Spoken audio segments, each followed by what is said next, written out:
Hi everyone, welcome to this evening, it's afternoon, it's morning. Welcome to this morning's venture as we open up the Secrets of Strixhaven precons. I'm very excited to do this. I've been looking forward to this set for a little while now, so I'm excited to dive into it. So let's go ahead and get right on to it.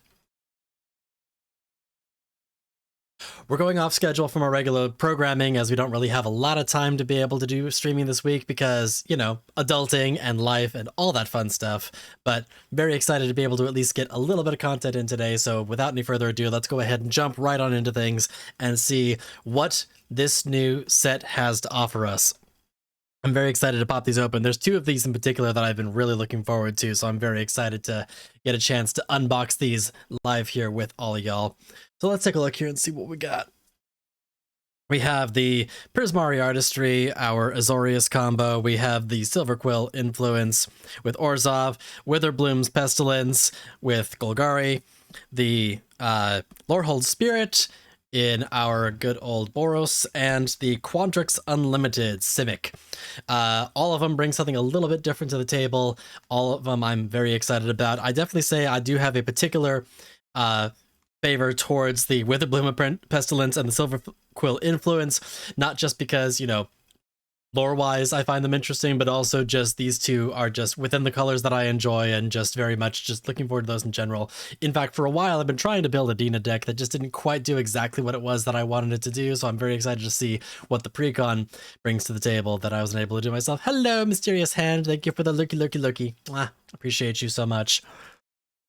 My camera is doing all kinds of funky things right now that I'm very curious about. It is just not doing the thing the way that it should be right now. Why is it acting so strange? Hello, Sneak Attack. Welcome on in, my friend. Thank you so much for joining us, Jay. Love you, my dear. Thank you for being here. Let me take a quick little look-see-loo at... Look-see-loo? Look-see-loo? Lookaroo? I don't know. Words are hard. And I'm definitely learning very quickly that there are some things apparently that I'm needing to fix on some stuff. So let's see here. What is going on and why are you acting all funky? Funky. Let's see. If we configure you. Ah, that's why. Everything's all configured for slightly different settings here. So let's see if we turn you down a little bit. We'll turn you down a little bit and turn you up a little bit. Let's see if that gets things a little bit closer to reality. Something like that. Cool. We'll go with that for now. Anyways, let's go ahead and get back to the matter at hand.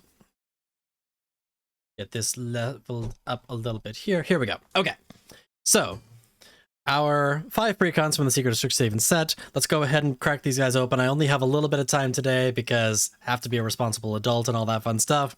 But let's go ahead and jump right on into it. I think I'm going to go ahead and start with the Prismari Artistry, because I think that's probably the one out of all these that I'm the least familiar with. So why don't we go ahead and crack this one open first, and then we'll take things from there. Now, I know it's a spell slinger. They do say that the Prismari is supposed to be like the theater kid, which is kind of interesting because of all the sets, like the Prismari one does interest me, but it's definitely not the one that jumped out at me immediately. But then again, I also do have a Spell Slinger deck of my own. Who knows? If this doesn't end up staying together in one piece, it may end up turning into parts for my own Spell Slinging deck that I very much enjoy. So let's see what we got going on here. Got our usual, got our deck box, we got our little pamphlet and all that good stuff. Let's go ahead and knock our deck open here and see what this deck has to offer us. And of course, my arch nemesis, tight wrapped plastic. Here we go. Get this cracked on open here. There we are. All right. Interesting. So, oh, they did do it the usual way around here. Woo! Serotonin, dopamine, all that good stuff. We gotta love it. All right. So let's go ahead and I'm just going to start with this. See, this go down to here. So I think that's about where the lands are. We can probably go ahead and cut those out. Ooh, this actually comes with the Reliquary Tower. I don't actually see that in precons all the time. That's nice to have. But there we go. There's all your basics and stuff. So let's go ahead and get to the meat of the matter here. Starting with Runtha, Mastering the Moment. At the beginning of combat on your turn, if you've cast an instant or sorcery spell this turn and create an XX blue and red elemental creature token with flying and haste, where X is the greatest mana value among instant and sorcery spells you've cast this turn. So definitely get some value out of doing all your instant sorceries. That'll be a fun commander to play around with. And look, it's like here we got the alt commander, which is Muddle the Ever-Changing. It's a shapeshifter. Whenever you cast an instant or sorcery spell, Muddle becomes a copy of up to one target non-legendary creature you control until end of turn, except it has Myriad. So going on in and getting those attacks in and getting a lot of extra value by copying your high value creatures and then being able to basically get multiple copies of it facing against each opponent. And from there, let's see what else this has going for us here. We have the Inspired Sky Painter utilizing the new Prepared mechanic. The creature side is it's a creature enters when this creature enters and whenever one or more creature tokens you control deal combat damage to a player, this creature becomes prepared. And the prepared spell is Maestro's Gift. It's a sorcery. Create a token that's a copy of target creature. That token gains haste until end of turn.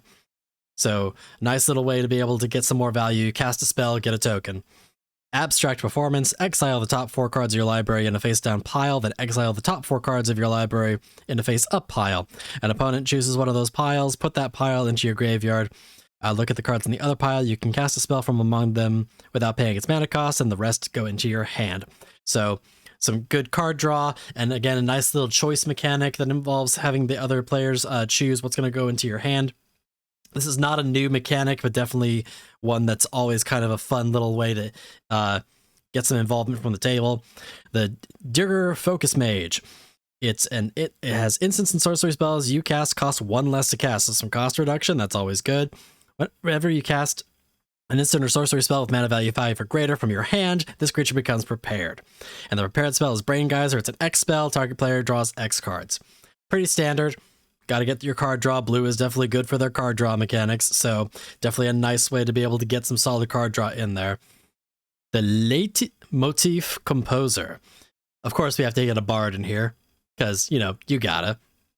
We've got, whenever this creature deals combat damage to a player, draw a card, classic. And whenever you cast an instant or sorcery spell with mana value 5 or greater, create a token that's a copy of this creature. And creatures named Leitmotif Composer can't be blocked this turn. So you get a bunch of copies of it, and then you just make them unblockable and get your card draw in. It has a built-in mechanic to guarantee your card draw, so that's pretty cool. Fury Gale Flocking. Another cost reduction. Instant sorceries cost 1 less. This spell costs 1 less for each instant and sorcery in your graveyard. Okay. And then for each opponent, create 2 3/3 blue and red elementals with flying that attack that opponent this turn if able with haste. So again, more token generation. Prismari Pianist. I'm sensing a lot of bards in here. This is definitely the performance deck. Whenever you cast an instant or sorcery spell, create a 1/1 red elemental. If that spell's mana value is 5 or greater, create 3 of those instead. I'm sensing a theme with the 5 or greater, so definitely seems to be a recurring trend here. Renegade Bull. It's an Ox. It's a 0/5 with Trample. Whenever you cast an instant or sorcery, this creature gets +X/+O until end of turn, equal to that spell's mana value. And whenever this creature attacks, exile 1 target instant or sorcery from your graveyard and copy it. Cast the copy without paying its mana cost. So kind of a built-in flashback mechanic. That's pretty nice. And here we got our dual lands. Got our classic tap land, our 2 or more basics land. This is one of the new lands that has comes in tapped unless your opponents control 8 or more lands, which I found out recently apparently does not mean an individual opponent has to have 8 or more lands. It's collectively among all your opponents they have to have 8 or more lands, which is wild because in a 4-player game like Commander, it's not going to be that hard to get that up there because pretty much that'll happen by like turn 3 usually. So that's pretty wild. Fairy Mastermind. This is a reprint that has been one that's been kind of hard to come by for a while, but I'm very excited about this one. It's a flash creature. Whenever an opponent draws a second card each turn, you draw a card. And then you can tap forward to have each player draw a card. So definitely some shenanigans that you can pull with this guy in particular. Solid card draw, and also some nice little group hugginess to it. Make everyone draw cards, and you get to draw a card as an added benefit to it. So if people are getting their card advantage, guess what? You can take advantage of that too. Chain Reaction, classic board wipe, damage based on the number of creatures. Determined Iteration. At the beginning of combat on your turn, populate. The token created this way gains haste, sacrifice it at the beginning of the next end step. So definitely a very classic red mechanic. Create a temporary token that gets sacrificed afterwards. So again, more token generation. Harmonic Prodigy. It has the prowess mechanic, so the more spells you cast, the bigger it gets. If an ability of a shaman or another wizard you control triggers, that ability triggers an additional time. So trigger doubler. Always good in a spell slinging deck. Fabled Passage, classic, color correction, I should say. You play it, you sack it. It's essentially just, although this one, if you control 4 or more lands, you untap that land, so an extra added bonus to it. Archmage Emeritus, some card draw for the instant sorceries you cast, classic. Here's a new one, Brazen Borrower. It's got the adventure side to it as well. The adventure side is an instant, return target non-land permanent an opponent controls to its owner's hand, so a good old bounce. And then it's got some flash. Flying. This creature can block only creatures with flying. Okay, so it's a cheap 3/1 with flying that you can flash in that can only block creatures with the flying, but still, that's not bad, especially with the adventure side there. Curiosity Crafter, classic. Bird Wizard gives you no max hand size, and whenever a creature token you control deals combat damage to a player, draw a card, so some good card draw engine. Dig Through Time. It has Delve, so exiling cards from your graveyard. Look at the top 7 cards of your library, put 2 of them in your hand and the rest on the bottom of your library in any order. Solid card draw, or at least card advantage in a way. Replication technique. It has Demonstrate.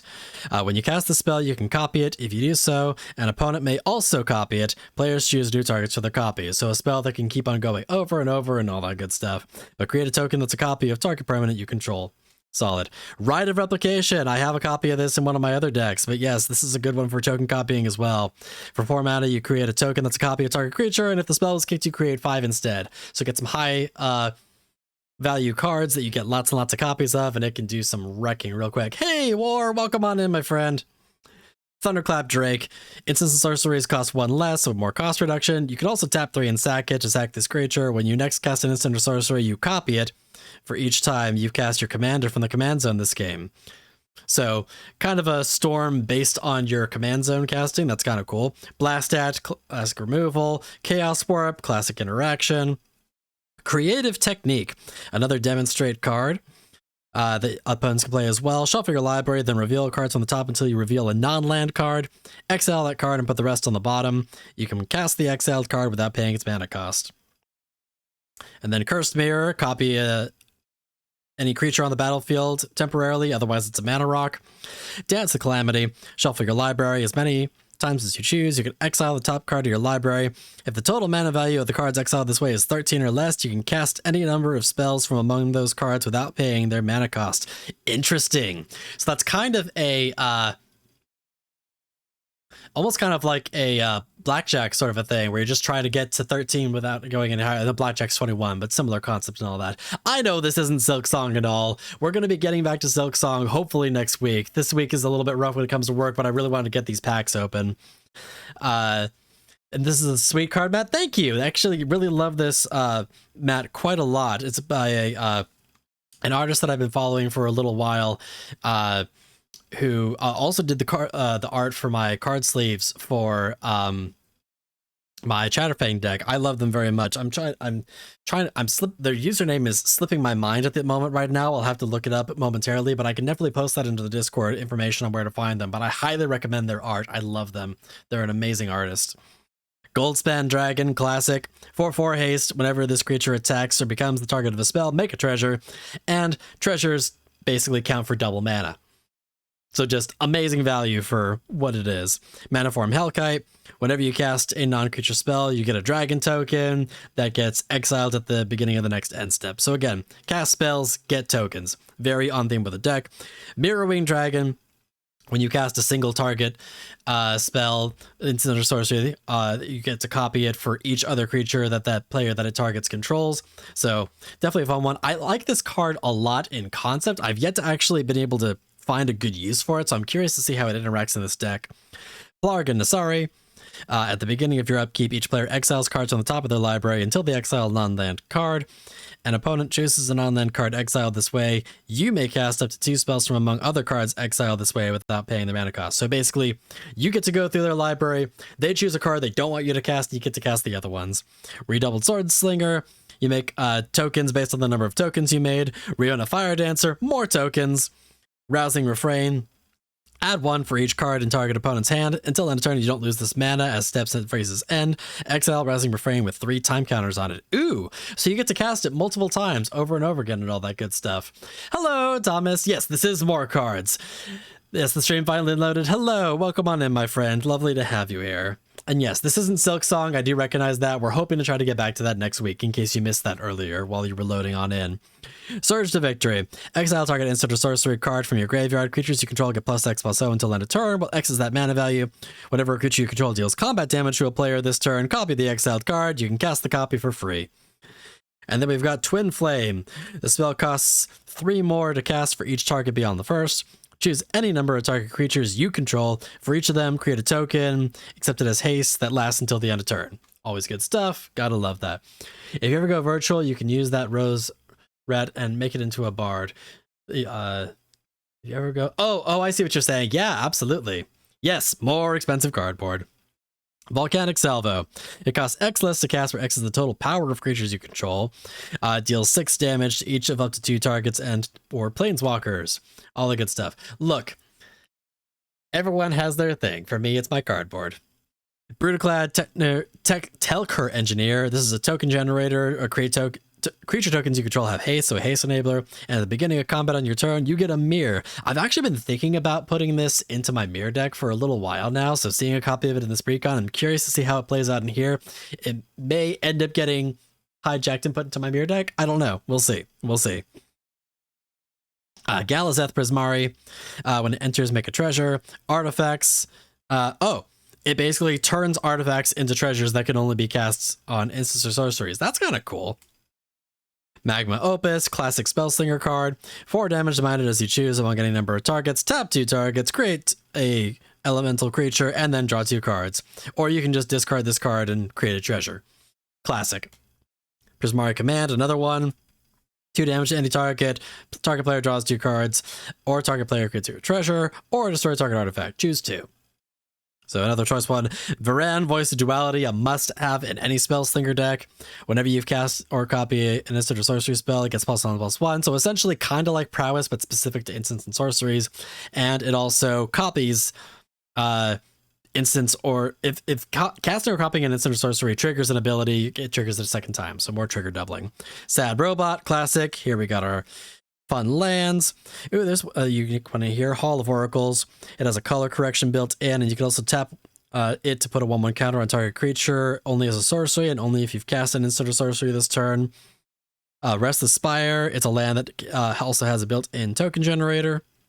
Oh no, it turns the land into a token, or into a creature, excuse me. And whenever it attacks, you scry. That's cool. More of our classic lands, Arcane Signet, Soul Ring, all the classics here. Here's our Prismari Charm. Surveil 2, draw a card, deal 1 damage to 1 to 2 targets, return target land that permanent to its owner's hand. And here we go. Aether Gale, bounce, return 6 non-land permanents to their owner's hands. That's cool. Arcane Denial, classic counterspell. Deep Analysis, classic card draw. Reality Shift, exile target creature, its controller, manifest the top card, more removal. Resculpt, exile target artifact or creature, it gets a 4/4 elemental instead. I don't know how I feel about that one, because yeah, it's cool that you're exiling it, but you're giving them a rather big creature as a consolation prize. Treasure Cruise, classic card draw, upgrade, removal, big score, card draw. Mana Geyser, classic. Get 1 red for each tap land your opponents control. This can get very explosive very fast. Stormkiln Artist. I can't believe this is actually in a precon. This is such a good card for any spells thinking deck. This gets you an insane amount of value. Every spell you cast, you get a treasure. It just basically enables you to cast more and more and more spells. Throes of Chaos, Cascade. It's just you cast it and it cascades. That's it. That's interesting. And it has Retrace. You can cast it from your graveyard by discarding a land. Volcanic Torrent. It also has Cascade. It deals X damage to each creature and player your opponent's control, where X is the number of spells you cast this turn. Interesting. So it's almost kind of like Storm, but specifically just for damage. Expressive Iteration, classic. Rutha, Mercurial Artist. Return it to its owner's hand to copy an instant or sorcery. That's cool. Stormcatch Mentor. It more cost reduction, and it has built-in prowess. Felwar Stone, Lightning Greaves, classic. Talisman, and Mystic Sanctuary. When this enters untapped, you can put target instant or sorcery from your graveyard on top of your library. That's always nice. And that's essentially it for that. So that's Prismari Command, y'all. Oh, the words on the cards, the rules for the cards. I know, crazy talk. But yes, that's Prismari Command, y'all. This does look like to be a classic spells theme deck. I'm curious to see how it will play out. Let's go ahead and move on to our next one. I'm going to pop open Lorehold Spirit next. Leave the graveyard, buff spirits. So it's a spirit deck, but in red and white, which is not something that I'm used to seeing. But I'm very curious to see what this ends up looking like in its design of how they decided to do it. And it is also a rather unique one because it has now a new Planeswalker. Planeswalkers don't normally get to be your commander unless they specifically say so, so it's kind of cool that they have one for this one. So let's go ahead and crack this open and see what this one has to offer. As once again, plastic is proving to be my arch nemesis. Classic, classic, classic, classic. Oh boy, this is really giving me a run for my money here. Okay. Yeah, man. You can do it. I believe in you. Yeah. Here we go. All right. Spoiler, the cardboard box has cards inside? Whoa. That's just, whoa. All right, let's get all the basics out of the way there. And here we go. Quintorius, the History Chaser. Whenever one or more cards leave your graveyard, you get a spirit, and its uptick is you can discard a card if you do draw 2 cards and then mill a card. That's, wow. So you discard 1 card and in its return, you get 2 cards and mill a card. So that's quite a lot of value for that. Spirits downtick is spirits you control gain double strike and vigilance until end of turn. I can see that escalating very quickly. And ooh, we've got a spirit horse here as the alt commander here. Excava, the Risen Past. Flying in haste, whenever it attacks, return up to 1 target artifact creature or non-aura enchantment with mana value 3 or less, classic white recursion, from your graveyard to the battlefield with a finality counter on it. It's a 1/1 spirit creature with flying in addition to its other types. So, low mana value recursion, you get spirits out of it, that's pretty cool. And then we have the Lorehold Archivist. It's one of the prepared spells, 3/2 with first strike base level. At the beginning of your upkeep, if there are 3 or more artifacts or creatures in your graveyard, this creature becomes prepared.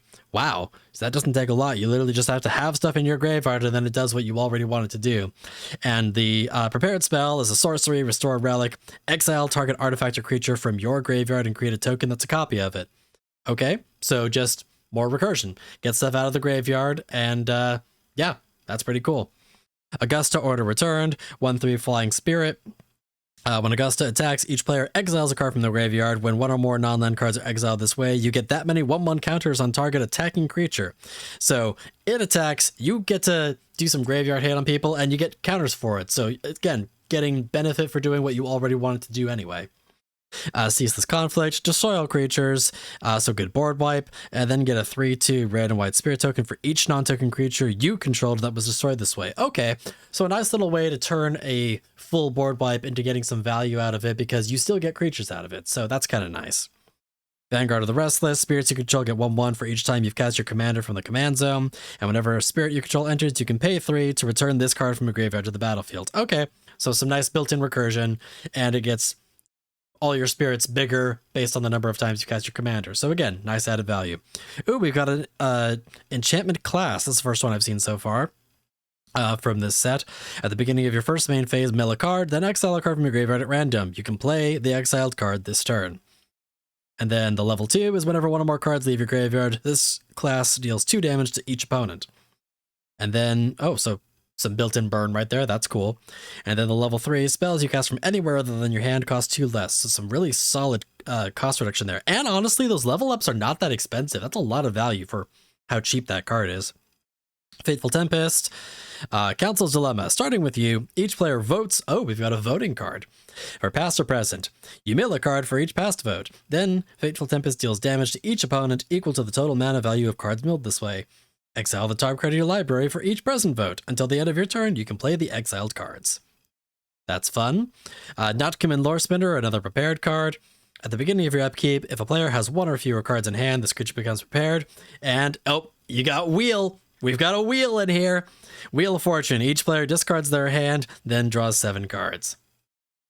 Everyone loves a good wheel.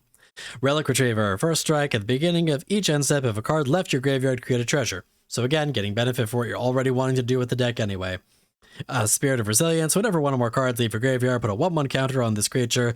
Then you can have this creature become a copy of an artifact or creature from among those cards until end of turn. Solid. Here we got our dual lands. Moonshaker Cavalry. When this creature enters, creatures you control gain flying and +X/+X, where X is the number of creatures you control. So this definitely seems like a game ender card. This creature enters, you give your entire board flying and a big old buff, and then just smack people down. Staff of the Storyteller. When this artifact enters, you get a spirit, and whenever you create one or more creature tokens, put a story counter on this, you remove a story counter and draw a card. Okay, so decent card draw engine with some other built-in benefits, so that's kind of cool. Wave of Reckoning. Each creature deals damage to itself equal to its power. Ooh. Okay, so especially if you've got lifelink, that's a good way for you to get a board wipe, but also get a crap ton of power. Or if you've got things that've got big booties, they'll still live getting, power dealt to them, but still, that's cool.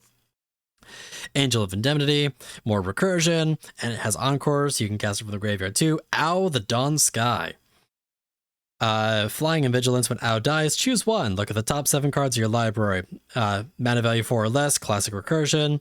The other one is put 2 1/1 counters on each permanent you control that's a creature or vehicle. So the benefit from death, that's fun. Archaeomancer's Map. When it enters, search your library for 2 planes, put them in your hand, and whenever a land an opponent controls enters, if a player controls more lands than you, you can put a land from your hand onto the battlefield. Okay, so it's almost kind of like a land tax sort of a thing. Claim Jumper, more ways to get more planes. Let's see. Drum Bellower, untap all creatures you control during each other player's untap step. Ooh, that's fun. So essentially kind of like Unwinding Clock, but for non-artifacts.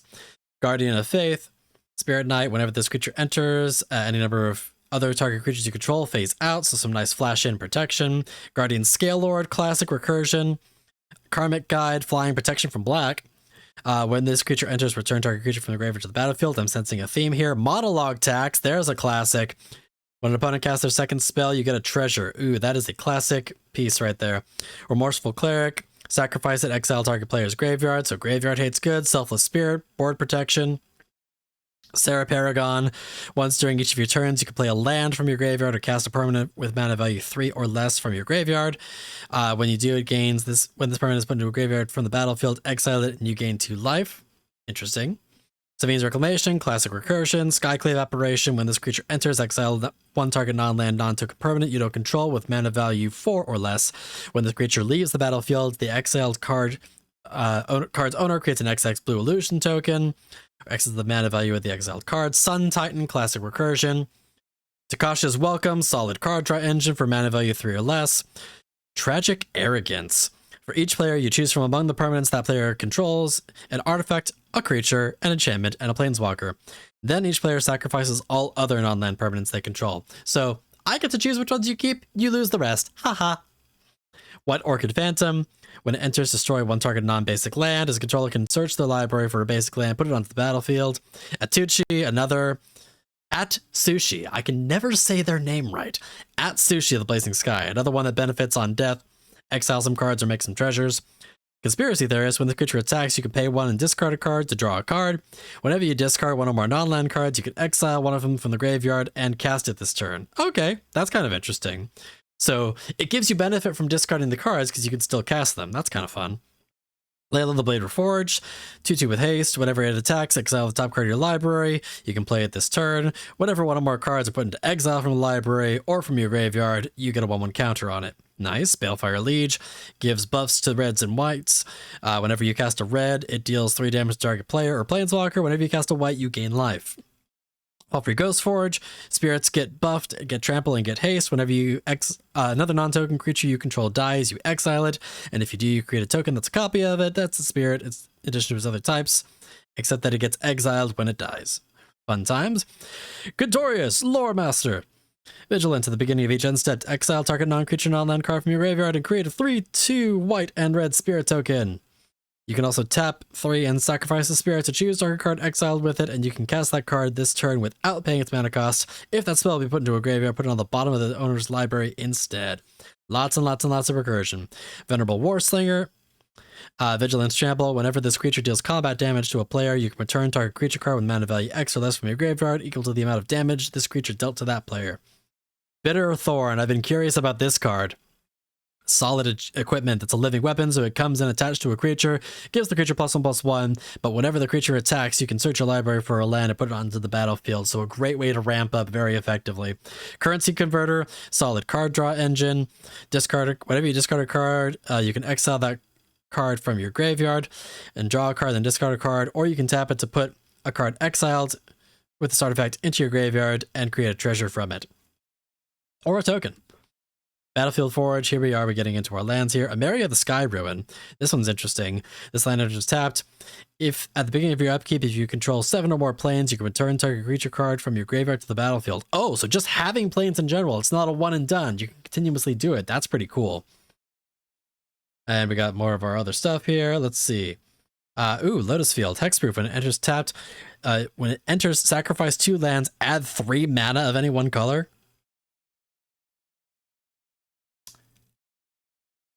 That's a good land. And honestly, while it's cool that it's in this deck, that might end up sneaking its way into my Hearthful deck. That's pretty fun. Here we are, Mana Rocks, Mana Dorks, Primary Research. When this enchantment enters, return target non-land permanent mana value 3 or less, and at the beginning of your end step, if a card left your graveyard, draw a card, so getting benefit from the recursion, seize the spoils, classic card draw. Carol History Buff, another prepared card. Whenever a card leaves the graveyard, it becomes prepared. The prepared spell is Pack-a-Punch. Sorcery spell, mill a card, put 2 or more counters on target creature and give it trample. That's always cool. Lorehold Charm. Choose one. Each opponent sacrifices a non-token artifact. Return target artifact or creature with mana value 2 or less, or creatures to get +1/+1 and trample until end of turn. Fields of Strife, it's a surveil land. There's our other stuff. Kami of Ancient Law, classic. Sack this creature, destroy an artifact. Removal with Path to Exile, Secret Rendezvous. You and target opponent each draw 3 cards. Hey, which one of you wants to draw? Oh, you want to draw? Cool, we'll both draw. Swords of Plowshare, classic removal. Tashar, classic recursion. Anger, good haste enabler. Toss it in the graveyard. If you have a mountain, everything gets haste. Faithless Looting. Squee, Goblin to Bob. We gotta love Squee. At the beginning of your upkeep, you can return this card from your graveyard to your hand. Oh, Squee. Hey, Steph, welcome on in. Thank you so much for joining us. Lovely to have you here. We're working on the Lorehold deck at the moment. We've gone through, this is our second out of the 5 that we're going through so far.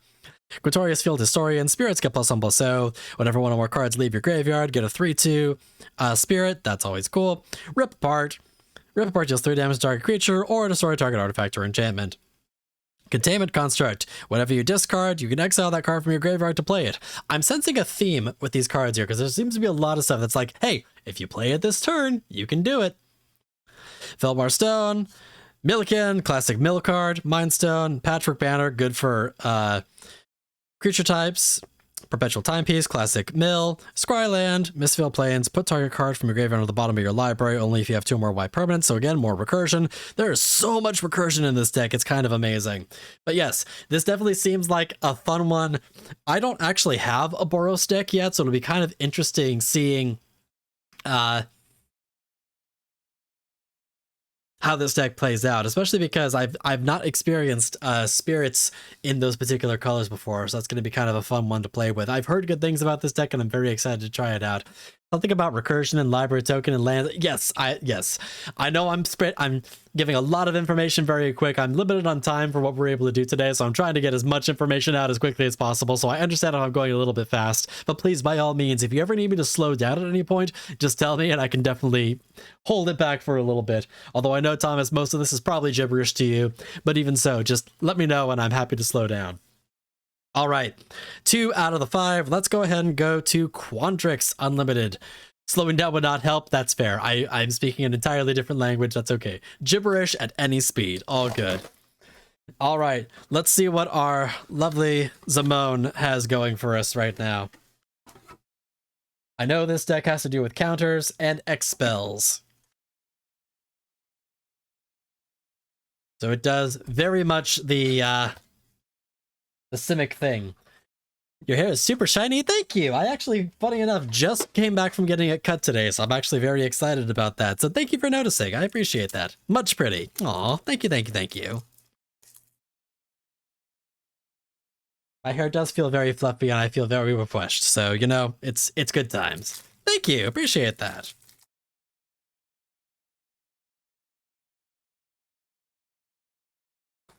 I'm very excited. I wanted to make sure that I got it taken care of before I headed on over to MagicCon next week, because the last thing you want to do is show up and, you know, have my hair just unmanageable. So I'm very excited that I got it to a place that I'm just very happy and I feel very floofy. So, you know, good times. All right, get all the basics out of there and all that good stuff. Let's see what we've got going for us with our Quandrix. Our standard commander is Zamone, Infinite Analyst. First spell you cast with X at its mana cost. Each turn costs 1 less to cast for each 1/1 counter on Zamone. And whenever you cast your first spell with X in its mana cost each turn, put 2 1/1 counters on Zamone. So built-in engine for counters and benefit from it depending on the amount of counters on them. So that's awesome. I love that. That's going to be an interest. That's very classic Simic. Do you or do you not feel bonita? I feel bonita. If I here, there you go. I feel bonita.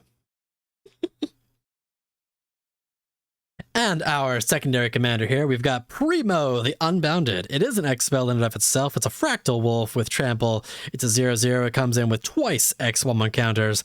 Whenever one or more creatures you control with base power 0 deal combat damage to a player, create a blue fractal token and put a number of counters equal to the damage dealt to it. Amazing. So very, very classic Simic. I've been wanting to build a Simic deck as well for a while, so I'm actually really, that's one of the things I'm excited about with this set. Thank you for the rose petals. Appreciate you, hun.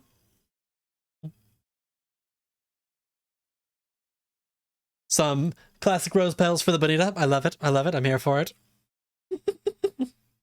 Thank you. Thank you. Oh, thank you. Thank you so much, hon. I appreciate you. Hey, thank you for collecting your roses. Appreciate you so much. But yes, as I was saying, I have not actually truly built a Simic deck yet, so that's exciting. And I have not built a Boros deck. So we're about to get 2 more to the roster, though, and that's very exciting. I'm actually very curious how this deck plays out, because there's 2 concepts of Simic decks that I've been wanting to build for a long time that I feel like this might end up doing very similarly, so we'll see. This may end up being a deck where Frog Mommy finds a home. I'm not sure. That's been one I've been trying to build for a long time now, so we'll see. Let's go ahead and dig right on into it. The Owl Spinmancer. Flying Vigilance. Whenever you cast your first spell with X in its cost, you can copy it. Choose new targets for the copy. Classic. Expansion algorithm. Proliferate X times. I'm sorry. What? You can just choose how many times you proliferate? This is a dangerous card. This is a very dangerous card. I can see this card causing chaos. Because there's so much you can do with Proliferate. You can buff up your planeswalkers, you can buff up your creatures, you can wreck up other people's creatures, and like you can poison people. Like it's nuts. It's nuts the potential that you have this card. And favorite artist, ooh, so Serena Melton. Ooh, I love that. That's awesome. No, it is very pretty art on it, don't get me wrong. But like, wowza, that is such a busted card. Nexus Mentality. Choose one. If you have your commander, you can do both. Move all counters from one non-land permanent to another. Both are ones that you control. Or remove all counters from target non-land permanent you control and draw a card for each counter removed. Fun times. So move your counters or get some solid card draw. Excellent, excellent. Kinetic Ooze is an X spell. Comes with the X 1/1 counters on it. When the creature enters, destroy one artifact or enchantment with mana value X or less. If X is 5 or more, you draw a card. If X is 10 or more, double the number of 1/1 counters on any number of target creatures. So solid removal built into a creature, and with Zamone on the field, not hard to be able to get those X numbers up that high. Lattice Library. Enters with X on counters.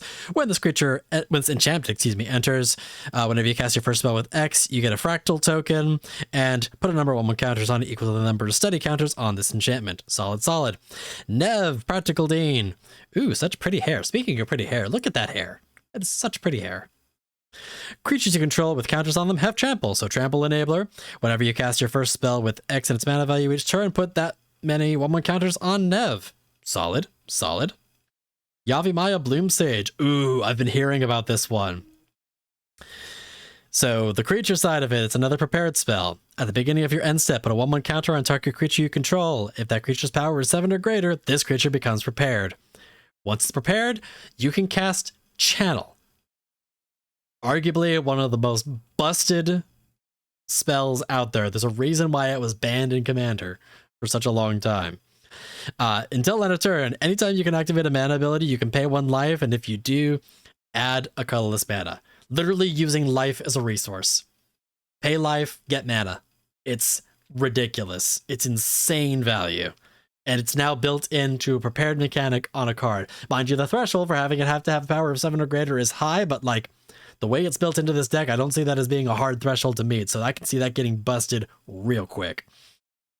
Another prepared card. Let's see, Troll Druid with Reach. Whenever one or more creatures you control deal combat damage to a player, it becomes prepared. And the prepared spell is another X spell, sorcery. Put a 1/1 counter on up to X target creatures. Those creatures get flying until end of turn and draw a card. Because, you know, why not get additional benefit for the thing you're already trying to do? Brass Infiniscope. 4 mana. It's a mana rock. Add 2. Colorless. When you next cast a spell with X in the mana value cost this turn, you draw a card and gain half X life rounded down. Wowza. So a mana rock with built-in card draw and built-in life gain? That's kind of nutty. This deck is nuts. I'm not even a few cards in, and this deck is already nuts. Turbulent Wilderness. We got our dual land, of course, with the 8 or more lands mechanic, which again, I still can't believe like how easy it is to actually get to that, because having it be all collective lands that opponents control is just wild. I thought for a while when I first heard about it that it was going to be when a opponent has 8 lands. No, it's 8 lands collectively among your opponents. So by turn 3, you got it. It's insane. Commander's Insight. Target player draws X plus an additional card for each time they've cast their commander. Solid card draw. Ingenious Prodigy. It's got Skulk, and it comes in with X on 1 counters. At the beginning of your upkeep, if this creature has 1 or more counters on it, you can remove 1 to draw a card. Pull from Tomorrow. Classic card draw. Benevolent Hydra. Comes in with X counters on it. If 1 or more counters will be put on another creature, that many plus 1 are put instead, so counter additions, that's always nice. Remove a 1/1 counter from this creature to put a 1/1 counter on another creature. Solid, solid. I bought all 5 precons, and Mondo ended up calling dibs on Quandrix and Witherblooms, so the good ones. Yeah, I'm actually really excited for Witherbloom, because I've been trying to build a Dina deck for such a long time now, and it seems like that deck is actually going to start doing a lot of what I kind of wanted my deck to do in the first place, so I'm very excited to try out that deck. Plus, you know, it's Dina. We love Dina. Unbound Flourishing. This card is a busted one. Whenever you cast a permanent spell with mana that contains a mana value X, double the mana value of X. Whenever you cast an instant or sorcery spell or an activated ability, if that spell's mana cost or that ability's activation cost contains X, copy that spell. So if it's an instant or sorcery, you copy it. If it's a creature, it gets double the counters. That's ridiculous. Fabled Passage, classic. I'm noticing there's a Fabled Passage in each of these decks, which I'm kind of surprised by. I was not expecting this to be a recurring land to show up all the time. Curse of the Swine, classic removal.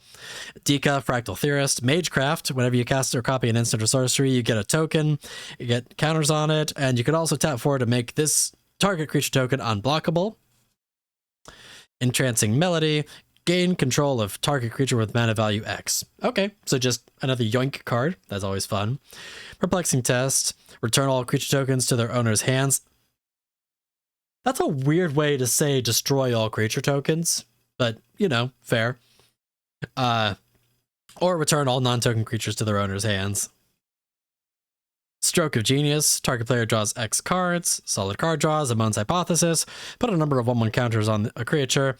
Then choose odd or even. Return each creature with power of the chosen quantity to its owner's hand. See, this is the thing. Simic is math. There's so much math in Simic. It's a lot. Reveal top X cards from your library, Animus Awakening. Put all land cards from among them onto the battlefield tapped and the rest on the bottom. So reveal a bunch of cards on the top, get all the lands. You got ramp. Forgotten Ancient, classic. Whenever someone else casts a spell, it gets bigger. Fractal Harness. It's an equipment. And when it comes in, you get to put it on a fractal. And whenever a creature attacks, double the number of 1/1 counters on it. Ooh, I can see that being fun in a lot of different things. I would not be able to play Simic because of the math. Yeah, that's fair. Like, honestly, it's one of the things that's kept me away from it for so long. Plus, also, it kind of does get a bit of a bad rap because it tends to be a combo color set that players do tend to get a little frustrated with because you end up spending 20 minutes on a single turn. But, you know, kind of comes with the territory. But no, this does seem like an interesting combo that I'm kind of interested to check out. Goldvein Hydra, Vigilance, Trample, Haste. It comes in with X counters, and when this creature dies, you get treasures. Treasures equal to its power. Amazing. Guardian Augmenter. Commanders get +2/+2 and hexproof. So a nice little flash in commander protection. That's cool. Hardened Scales, classic +1 increaser. Lifeblood Hydra. This creature comes in with X counters. When it dies, you gain life and draw cards equal to its power. Okay, so it's almost kind of like no, not Shamanic Revelation. That's not the one I'm thinking of. Revitalizing Repast. Is that the one I'm thinking of? There's definitely a creature that has a similar ability that it reminds me of. But yeah, gain life and draw cards equal to its power. Craziness. Mana Bloom comes with X charge counters on it. You can remove a charge counter to add a mana. And at the beginning of your upkeep, if this enchantment has no charge counters on it, return it to its owner's hand. Oh, so it runs out of counters. You just get to put it back to your hand. That's amazing.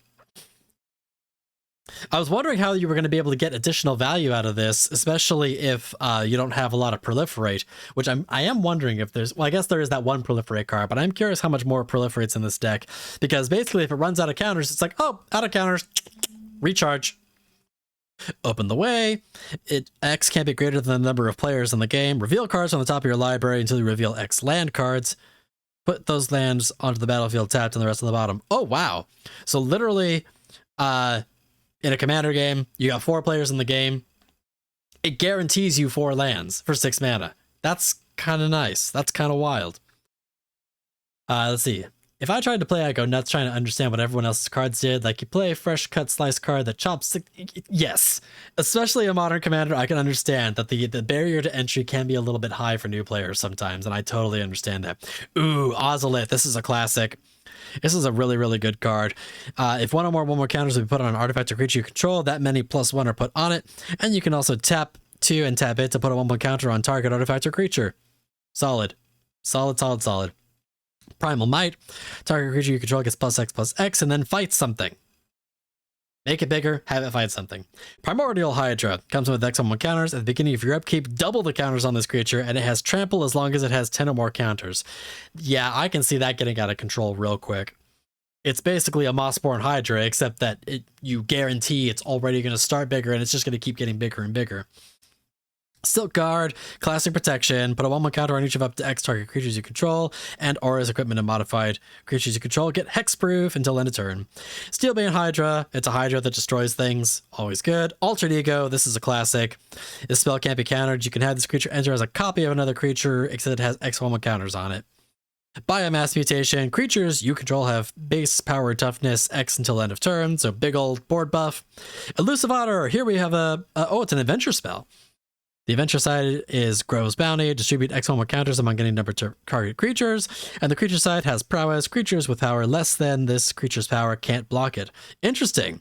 So it's kind of like Champion of Lamphold, but just for the one creature. Fun, fun, fun. Goose Mother! It's the goose! We love our lovely bird Hydra. The Goose Mother comes in with X 1/1 counters on it, and then it makes food in addition to everything else. And when it attacks, you can sack a food to draw a card.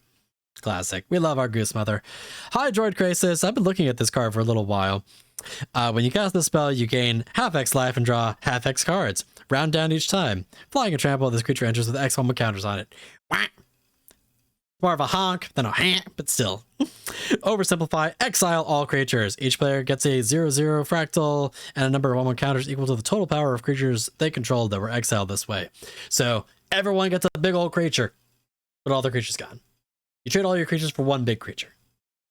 Quadrix command, choose 2, return a creature or planeswalker, so bounce a creature or planeswalker, counter target artifact or enchantment, put 2 1/1 counters on a creature, or target player shuffles up to 3 target cards from their graveyard into the library. So some built-in graveyard hit with some other options, that's cool.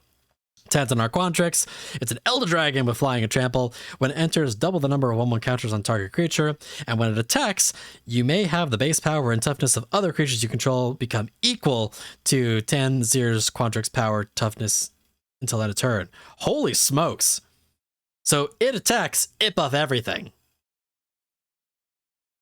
Zimone all questioning. And this is the one. This is the one that makes me go, Simic makes you math. Because this cares about prime numbers. Now let me go ahead and digest this bit of word soup for you here. Zimone all questioning. At the beginning of your end step, if a land entered the battlefield under your control this turn, you control a prime number of lands, create Primo, the Indivisible, a legendary 0/0 green and blue fractal token, and put that many 1/1 counters on it. At least it is kind enough to give you the first few prime numbers listed on the bottom there. You can see them. So you've got 2, 3, 5, 7, 11, 13, 17, 19, 23, 29, and 31 on prime numbers. So as long as you have that number of lands, you get the thing. This card breaks my brain. Thank goodness the prime number's on the card, right? Because otherwise, I swear, I would bash my head against the table trying to remember this card. Astral Cornucopia, classic. Charge counters to add mana. Elementalist, thank you, I appreciate that. Elementalist palette, whenever you cast a spell with X, put you charge counters on it. You can tap it to add one of any color, or add a colorless for each charge counter on it that can only be used on X spells. So I can see that wrapping up very quickly. You think that's bad? I pulled the Math Magics card. Oh god. Oh, I'm a little terrified of that. Hangerback Walker, classic. It comes in with counters, and when it dies, you get a bunch of little robots, and you can tap one and tap it to put a counter on it. Stone Coil Serpent. Reach, trample, protection from multicolored. This creature enters with X on counters. It's a classic. It's a snake. It is a snake. See, I know prime numbers. That's not the hard part. The hard part is, wait, what does it do? The hard part is that you get a token for every time that you have a prime number of lands. So basically, you have to keep track of exactly how many lands you have and make sure that it's a prime number every time. And that's the thing that breaks me. I mean, it's not in and of itself hard. It's more just the fact that you just have to think about stuff. Exponents and card draw. Yeah, no, don't love that. Alchemist Refuge. Hey, it's a land that's also a flash enabler. That's cool. Exotic Orchard. There's our colors. There's our colors. There's our colors. There's our colors. More of the classic colors. Color, color, color, color. There's our Mana Rocks. Quadrix Charm. It's a counter unless they pay 2, destroy an artifact, or target creature becomes a 5/5. Surveil Land. There's our other stuff. Rapid Hybridization. Classic Removal. Beast Within. Classic Removal. Kami of Whispered Hopes. This is such a ridiculous card that's so good. It's like probably, I think, one of the best mana dorks out there. It gets counters on it. It gives you more mana. It's just ramp. It just builds. It just builds and builds and builds. More ramp with Nature's Lore, 3 visits, both amazing. Ramp, Tyvar Stand, Decisive Denial. It's a fight or counter target non-creature spell. Eureka Moment. Draw 2 cards and then put a land down. Quadrix Apprentice. Whenever you cast or copy an instant or sorcery, look at the top 3 cards of your library, reveal a land, and put it into your hand, and put the rest on the bottom. Troyan, Gutsy Explorer. It's a mana dork that spend this mana only to cast spells mana value 5 or greater, or spells that have X, and you can also tap it to draw and discard. Zabone, Quadrix Prodigy. You may put a land from your hand onto the battlefield tapped. Draw a card. If you control 8 or more lands, draw 2 instead. So that's solid. Opal Palace, solid. And again, another Reliquary Tower. I can't believe that they're including those in the precons now. That's amazing. Are you going to dress up as your college at MagicCon? You know, I haven't really thought about that yet, in all honesty. I have been swamped with work over the last couple of weeks and have had almost no time to prepare for anything, because I was thinking about, do I want to cosplay? I was thinking about, do I want to dress as my school? And it's like, there's been so many layers to things that I'm honestly not sure. It's still in the back of my mind. I haven't ruled out the possibility of it, but I'm not entirely sure if I'm going to have time to do it the way that I would want to. But I have thought about it. It is still in the realm of possibility. We'll see. We will see. All right. We are at 3 out of the 5. So now we come down to Strixhaven or Witherbloom. Both of these decks are decks that I am very much looking forward to for different reasons.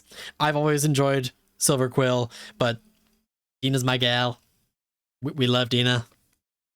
So I think I'm going to do Dina last, just because we're going to do Strixhaven first. The Silver Quill Influence, which is about aura control and making foes fight each other. Which is going to be all kinds of fun. Hey, don't fight me, fight each other. Oh yeah, and see, that's the thing, is that I don't know that I'm preppy enough for Strixhaven. I think Witherbloom would be mine.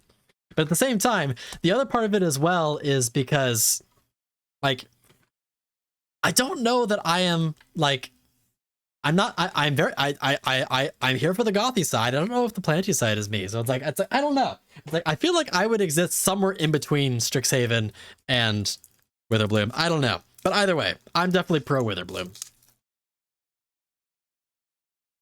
All right. I'm only interested in those colors because they use swamps. I mean, that's fair. I am definitely a black player as well. I love incorporating black in my color composition of any deck that I build, just because that's what I default to. Golgari is definitely my favorite color combo, followed closely by Rakdos. So I get it. I really do. All right, let's get our basics out of the way. Oh, no! Classic. All right, let's go ahead and take care of that real quick.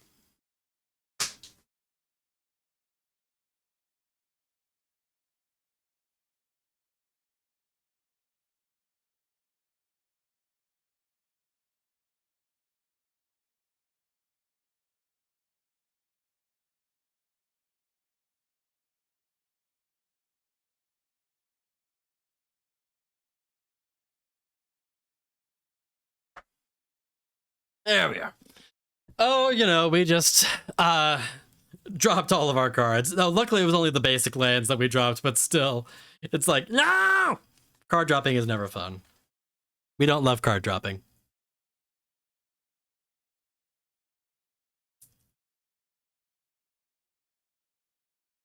All right. Back to the matter at hand. Let's get back to business.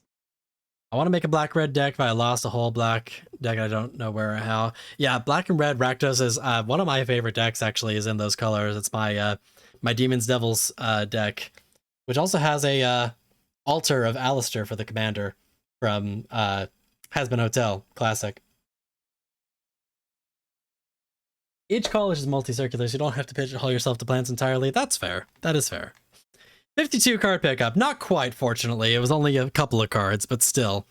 Let's see. I mean, I don't know what the land base in this deck was, but let's say for giggles that it was only the basics. So I'm going to say it was probably like 15 card pickup. So not too bad, but still, it's the principle. All right. So here we are, Strixhaven, with our good lad Killian.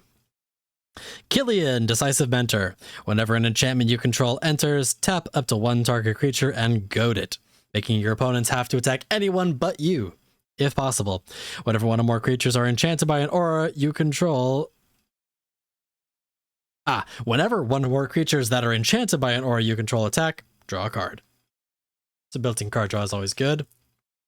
And then Scriv the Obligator, who I've actually seen another content creator friend, Laufey, playtest with this as the headlining commander for this deck, which is kind of interesting. But it's an Inkling Bird with Death Touch. Whenever it enters or attacks, create a contract attached to target creature. And basically the contract gives you benefit for, hey, You want to attack someone other than me, your creature's going to get bigger. But if you attack me, that's fine. You're just going to lose 2 life. Very interesting mechanic that seems very fun to play with. I love this kind of idea of like, you can have a choice. You can attack them for more, or you can, hurt a little to attack me. Think about it. Think about it. The main card in that deck was a black horse that was an XX, depending on how many creatures I had on the field that had the X value. That sounds familiar. I feel like I've heard of that card, but I don't know it off the top of my head. All right, let's see here. El Johnny, Distorian. It's a Fox Advisor. Ooh, we're getting into the foxes. It does have a prepared on it. It's a 2/3 vigilance. Whenever you attack with 2 or more creatures, the spell becomes prepared. And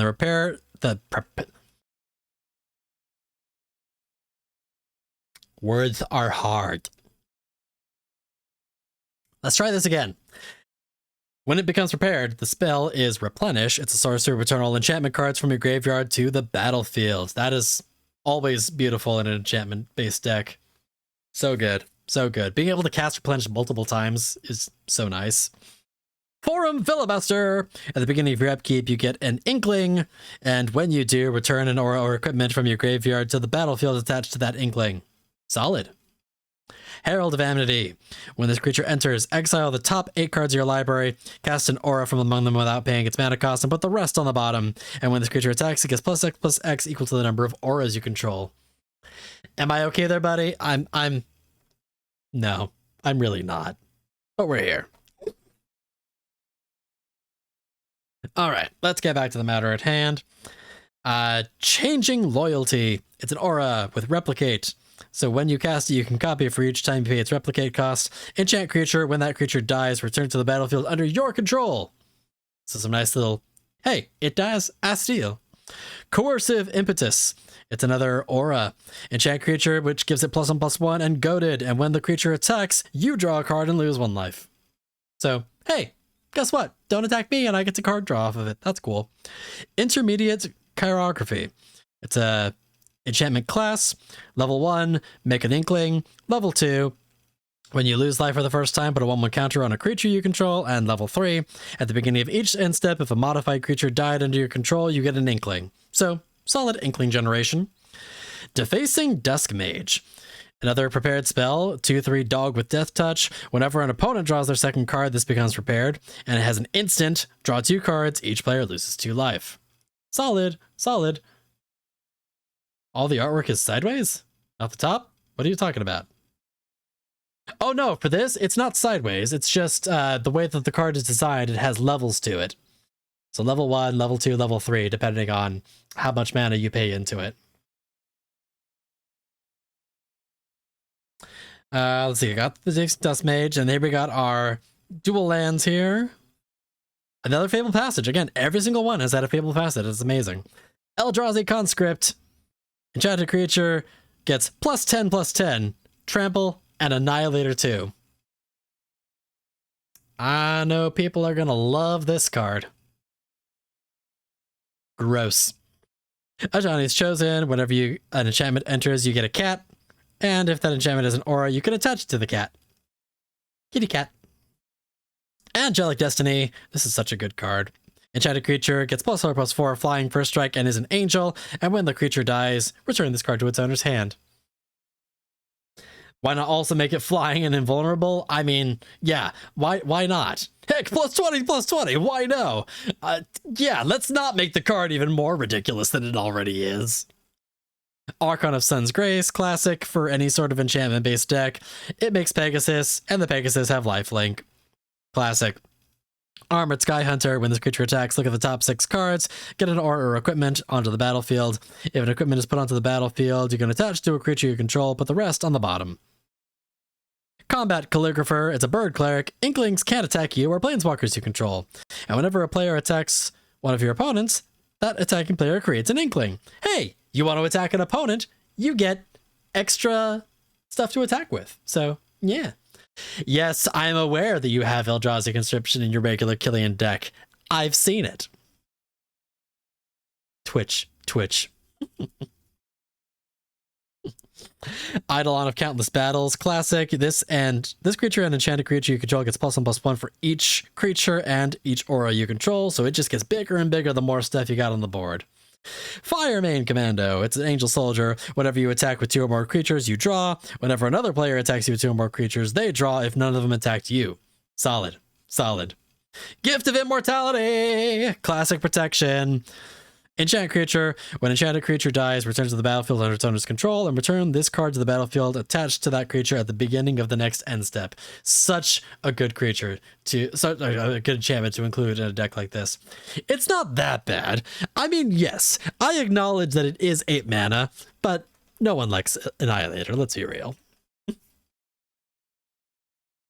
I say this as I do have one Eldrazi deck that actually does have 3 cards with Annihilator in it, so I get it. I get it. Core Spirit Dancer, it gets +2/+2 for each aura on it, and whenever you cast an aura, you draw a card. And land tax. This is the one we've been waiting on. This is such a good reprint to have in here. If you're white always has the struggle when it comes to lands, and this is the solution to it. At the beginning of your upkeep, if an opponent controls more lands than you, you can search your library for up to 3 planes and put them in your hand. So you're falling behind, guess what? Now I get lands. Yay. Magara the Diplomat, you attack me, I draw. You draw a card, you cast spells, I draw. It's classic. Gotta love it. Nils, Disciple Enforcer. At the beginning of your end step, for each player, put a 1/1 counter on up to 1 target creature that player controls. Each creature has 1 or more counters on it and can't attack you or planeswalkers you control unless its controller plays X, where X is the number of counters on that creature. Pearl-Eye, Imperial Advisor, makes auras cheaper. Enchantments have affinity for auras, and whenever you cast an aura that targets a modified permanent you control, you draw a card. Solid, solid, solid. Promise of Loyalty. Each player puts a vow counter on a creature they control and sacrifices the rest. Each of those creatures can't attack you or planeswalkers you control as long as the vow counter is on it. Oh, you don't want your creature to die? Well, guess what? It doesn't get to attack me now. So, yeah. Redemption Arc. Enchanted creature is indestructible and goated. And you can also tap 2 to exile enchanted creature. So, cool. Guess what? I just gave you a Wrecking Ball that is now goated. Amazing. Shielded by Faith. Another indestructible. Enchanted creature is indestructible, and whenever a creature enters, you may attach this aura to that creature. Interesting. So you can move this around whenever a new creature enters. That's actually kind of amazing. Songbird's Blessing. Enchant creature. Whenever enchanted creature attacks, reveal cards on the top of your library until you reveal an aura. You can put that onto the battlefield. If you don't put it in your hand, put the rest on the bottom. Solid, solid, solid, solid. SRAM, solid card draw for any sort of deck like this. Starfield Mystic. Enchantments are cheaper. Whenever an enchantment you control is put into a graveyard, put a 1/1 counter on this creature. So, again, benefits from when stuff goes away. Winds of Wrath. Classic removal. Destroy all creatures that aren't enchanted. They can't be regenerated. Classic. Doomwake Giant, classic for any enchantment deck. Ghoulish Impetus. Enchant creature gets +1/+1, Death Touch, and goaded. When it dies, return this card to the battlefield at the beginning of your next end step. Oh, so literally that creature dies, you just get to put it on something else. Solid. Keen Duelist. I love this card so much. This is just a fun card. At the beginning of your upkeep, you and target opponent reveal the top card of your library, and you each lose life equal to the mana value of the card revealed, and then put the card into your hand. It's just fun. It's literally like a quick draw. It's like, what do you got in your deck there, buddy? Draw. I love this card so much. Anguished Unmaking, classic removal. Brina the Demagogue. Whenever a player attacks one of your opponents, if that opponent has more life than another one of your opponents, that attacking player draws a card, and you put 2 1/1 counters on a creature you control. Again, more little, again, there's so much politicking in this deck of, hey, attack them, you get some goodies. Arietta the Charmed Apple. This was the staple of curse decks for such a long time. Each creature that's enchanted by an aura you control can't attack you or planeswalkers you control. At the beginning of your end step, each opponent loses X life, and you gain X life equal to the number of auras you control. Disgusting. Ink Shield, the classic protection. Prevent all damage, and you get a bunch of Inklings. Classic board protection. Shadrix, another classic. Each combat, you get to make some choices. You choose two. Someone makes an inkling, someone draws a card and loses a life, and someone puts a counter on each creature they control. Tomek, Wielder of Law. Affinity for Planeswalkers, so it gets cheaper for each Planeswalker you control. It has Flying and Vigilance. Whenever an opponent attacks with creatures, if 2 or more of those creatures are attacking you or a Planeswalker you control, they lose 3 life and you draw a card. Again, stop attacking me. Literally attack anyone but me. Vanishing Verse, classic removal. Caves of Coilio. This is another card that I can never pronounce properly. Caves of Koilos. I don't know why I subconsciously am always adding an extra I in there. It's not Koilios, it's Koilos. I can never remember this.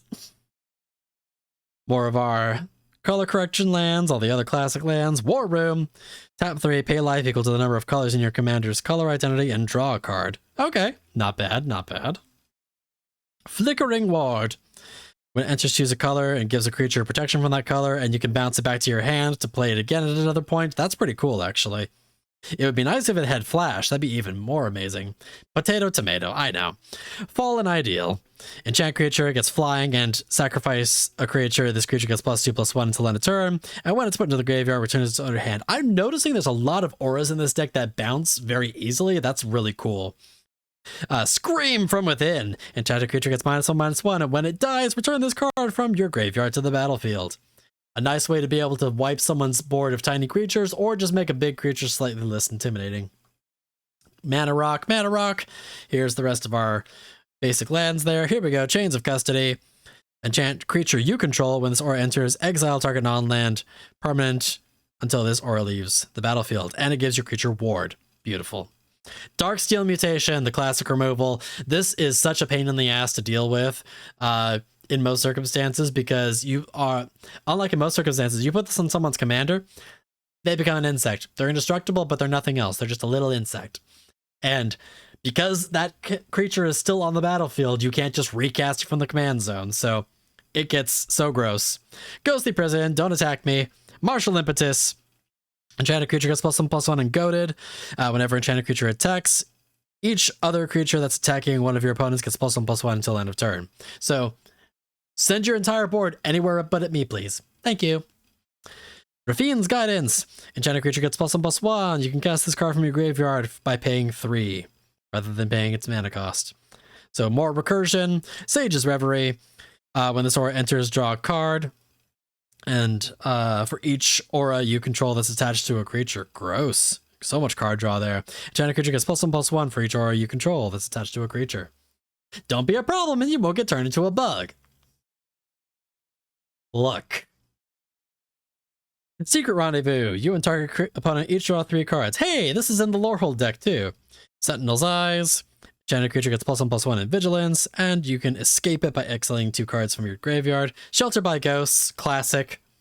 When it enters, exile target non-land permanent, gives your creature +1/+0 lifelink and ward, always good. Ward is just so good. Ward is just such a ridiculous mechanic. It's so good. Spirit Mantle, enchanted creature gets +1/+1. It has protection from creatures. Gross.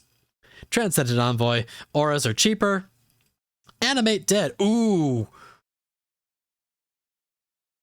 Animate Dead is in this? Oh my god, this is a card. This is a card that has so much potential for shenanigans. This is a card that breaks people's brains. When it enters, if it's in, especially the word soup on here. Let me try and see if I can actually read this. Enchant creature card in a graveyard. When this aura enters, if it's on the battlefield, it loses enchant creature card in a graveyard and gains enchant creature put it onto the battlefield with this aura. Return enchanted creature card to the battlefield under your control and attach this aura to it. When this aura leaves the battlefield, that creature's controller sacrifices it.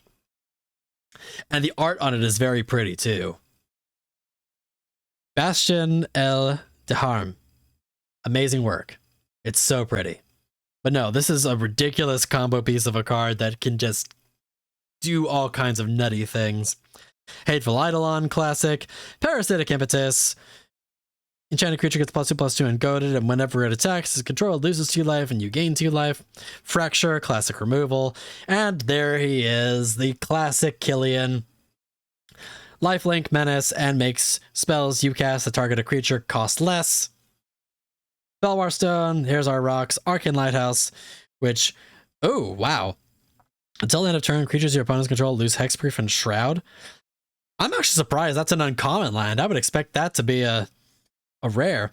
But Chukabog, and there's the rest of the classics there. Beautiful.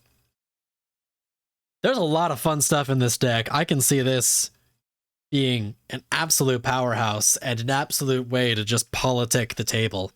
So much fun. I'm very excited to try this deck out. All right. Y'all been waiting for it. It's time for our finale for today. It's time for my gal, my Dina. Good old Witherbloom, especially because she's in my colors. It's Golgari. What's not to love? What's not to love? Alrighty. Let's see what sort of madness Dina has to offer us. Alrighty. Get all that out of the way. Get all that out of the way. All right. Let's see. Now, come on. Let's just open for me. Let's be nice. Let's play nice this time. You can do it. I know last couple of times you were giving me some trouble, but I bet you anything you can do it this time. Here we go. Here we go. You got this. I believe in you. Thank you. Come on. There we go. Oh, and it ripped on me. Come on. Let's try this again. Once more with feeling. Here we go. Here we go. Come on. You can do it. Oh, this plastic is going to be the bane of my existence. There we go. All right. So here we are. A brand new Dina. Let's get all those basics out of the way. Here we go. I've still also been in the process of building Killian for a long time as well. I've never gotten it to a point that I was happy with it, but you know, it's been on the back burner for a long time. Both Killian and Dina have been like commanders that I've been always wanting to build around. So that's one of the reasons why I was very excited about this set in particular, because it's bringing new life to those characters, and I'm so here for it. All right, Dina, Essence Brewer. Legendary creature. Whenever you sacrifice a creature, draw a card. Always nice to have card draw built right into your commander. And you can tap 2, sack another creature. You gain X life and put X +1 counters on target creature you control equal to the sacrificed creature's power. So, classic aristocrat strategy with some life gain, built-in card draw. Gotta love it. And then we have this other one I've been seeing circling around a lot. Gorma the Gullet. It's a pest frog with lifelink. Whenever another creature you control dies, it gets a 1/1 counter. Non-token creatures you control enter with an additional 1/1 counter on them for each creature that died under your control this turn. So, sack a bunch of creatures and your other creatures come in bigger, which in a deck that I know is going to have a ton of pests in it, you can see where this is going to get a little ridiculous pretty quickly. All right, here we go. Let's see what we got here. Merchant of Venom. When this creature enters, each player sacrifices a creature of their choice. Gross. And whenever a player sacrifices a permanent, put a 1/1 counter on this creature. Now notice that it says player, so literally people are sacking tokens, they're sacking clues, they're sacking treasures, whatever it might be. It's just going to get bigger and bigger and bigger. So it's almost kind of like a Forgotten Ancient, but for sacking things instead of casting spells. Defiling Demagoth. I've been reading about this card. This card is going to be amazing in this deck. I have no doubt about it, but I have a feeling that I'm going to be taking this card out of this deck and putting it into my pet deck, which is Demons and Devils, because I can see this card wreaking some absolute havoc in there. It's a demon with 5/4. Whenever a creature you control deals combat damage to a player, you gain 1 life, which is good in and of itself. Here's the nutty part. At the beginning of your end step, each opponent loses X life and you gain that same amount, which is the amount of life you gained. Sorry, no, you don't gain additional life. It's each opponent loses X life, where X is the amount of life you've gained this turn. And yeah, in a deck that is based around life gain, that is going to get nuts really fast. And in my Demons and Devils deck, my commander gives all of my demons lifelink, so I gain big old bursts of life oftentimes, so you can see how this would get pretty gross pretty quickly. But it's also going to be a powerhouse in this deck too. I don't know, we'll see. I think it's going to go into that other deck. We'll see what happens. Ominous Harvest. It has Gravestorm. That's a mechanic I haven't seen before. When you cast this spell, copy it for each permanent you put into a graveyard from the battlefield this turn. Okay, so it's like a reverse storm. Instead of doing it for spells you cast, for any permanents that you sack, basically. So it's definitely solid based on the aristocrat strategy. So that's kind of cool. But target player draws a card and loses 1 life. So that's pretty cool. Nice way for you to get some additional card draw, or for a way for you to be able to drain other players. So got some multi-utility with there. The Stensian Sanguist. Here we have our first prepared spell we've come across so far. It's whenever you attack, target creature gains death touch until end of turn. That's good in and of itself. And whenever that creature deals combat damage to a player this combat, this creature becomes prepared. Okay. So, death touch. So basically, either something on your board's going to die, or you're going to let me cast this spell. And then Exsanguinate. Classic black spell. Each opponent loses X life and you gain that much. Beautiful. People are throwing jumbo cacti.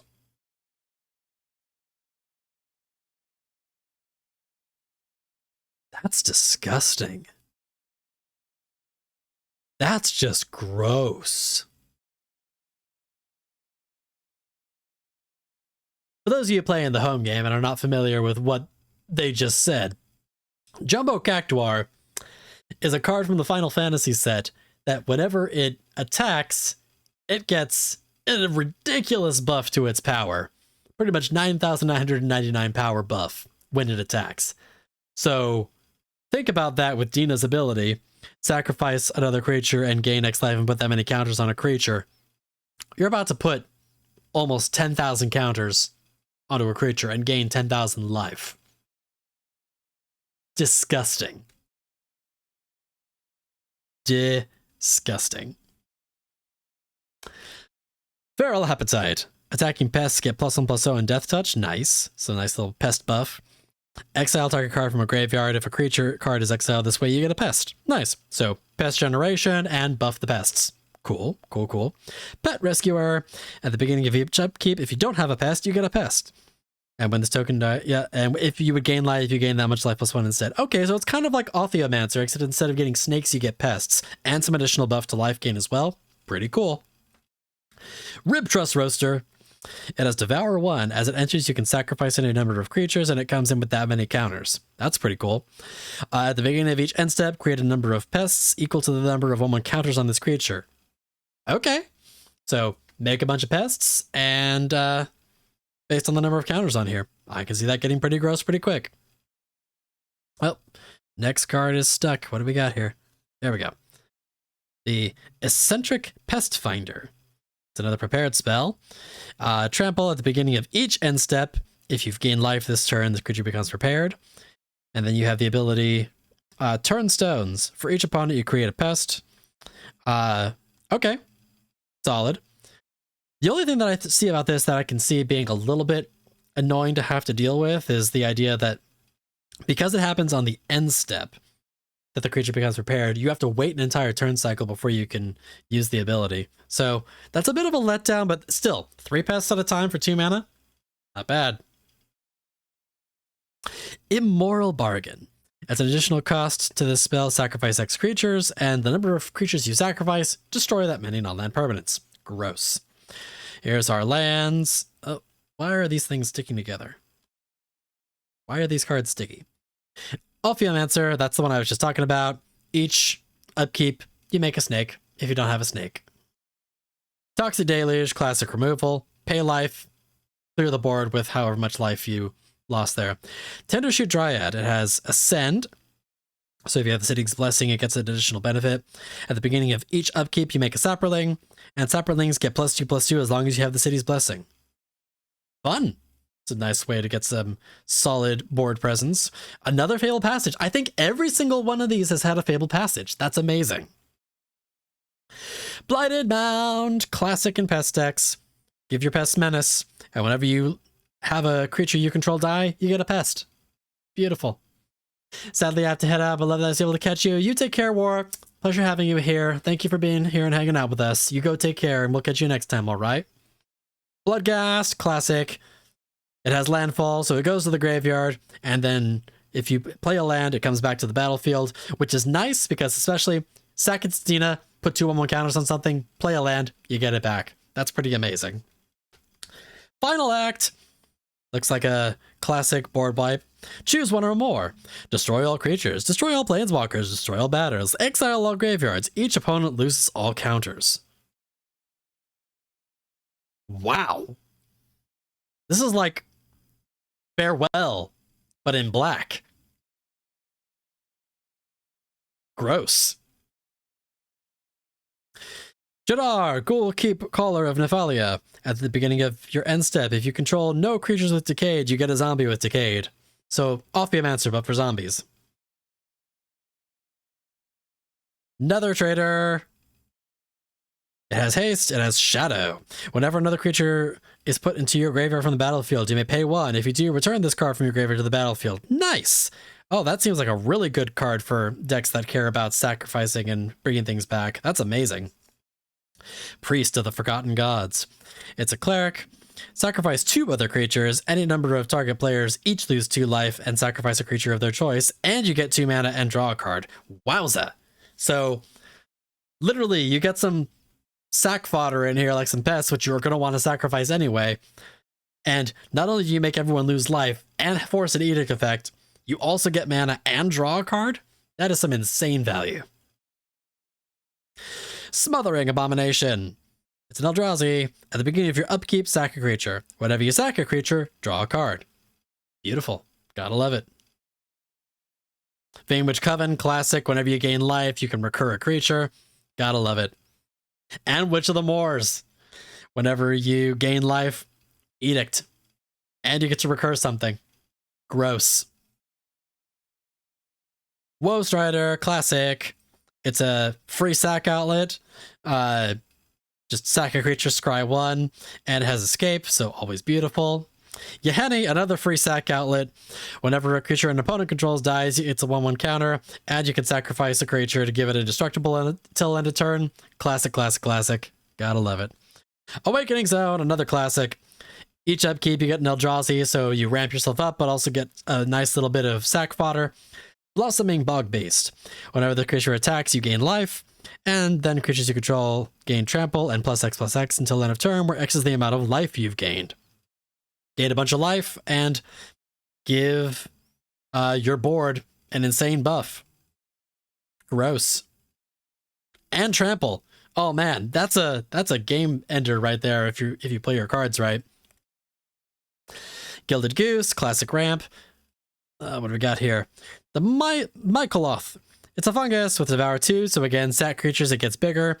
And then at the beginning of your upkeep, create a Saproling for each 1/1 counter on this creature. Nice. So another one, you, twice that many 1/1 counters, so you get double the value. That's awesome. So it has more counters on it, you get more creatures. Beautiful.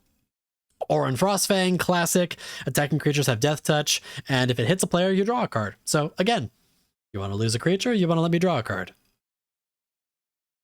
Pest Infestation, classic removal of enchantments and artifacts, and you get some pests for it. Beautiful. Trudge Garden. Whenever you gain life, you can tap 2 and get a fungus with trample. Fun, fun, fun, fun. Assassin's Trophy, classic removal. Beladros, there they are. Our beautiful Witherbloom. Each upkeep you get a pest, and you can pay 10 life to untap all the lands you control once a turn. So, in a life gain deck, this is great because, oh, I'm running out of mana. Oh, just kidding, pay some life, I have all my mana untapped. Casualties of War. Again, good board removal. Choose a couple of targets across players and get rid of them. Creekwood Liege. Black and green buffs, and you get a worm on your upkeep. Culling Ritual. This is so great. It's a good board wipe for wide, small boards of your opponents, and also if you have cheap stuff on your board that you don't mind getting rid of or want to get rid of, and you get mana for it. So, beautiful. Classic, classic, classic. And Yom! I'm so glad that this card got a reprint. It's such a good card. At the beginning of your end step, get a food token equal to the number of non-token creatures you've had enter the battlefield under your control this turn, and you can sack a food to give a creature indestructible. So it's almost kind of like using food to regenerate your creatures. It's kind of beautiful. Mazarek, another classic card to put into any card that cares about sacrificing creatures. Whenever a player sacrifices another permanent, put a 1/1 counter on each creature you control. So again, you're already sacking things as you want to. Your opponents are sacking treasures, counters, foods, counters, clues, counters. Like anything they're sacrificing, it's just making your board bigger. It's so gross and so beautiful. Wide of the Reliquary, beautiful, beautiful. Sacrifice a creature and ramp. Gotta love it. And specifically, if you're doing some upgrades to this deck, I can see this getting pretty gross because you search your library for a land, not a basic land, a land. So any land you want goes onto the battlefield. All you have to do is just sack a creature. It's beautiful. We'd love to see it. Witherbloom command. Target player mills 3 cards, and then you return a land. Destroy target non-land creature, non-creature non-land permanent mana value 2 or less. Target creature gets -3/-1, or target opponent loses 2 life and gain 2 life. Pretty good, pretty good. Exotic Orchard. Here's our lands. High Market, classic for sacrificing. More lands, more lands. Vernal Fen, always a good dual land. There we go. Let's see. There's more of our other stuff here.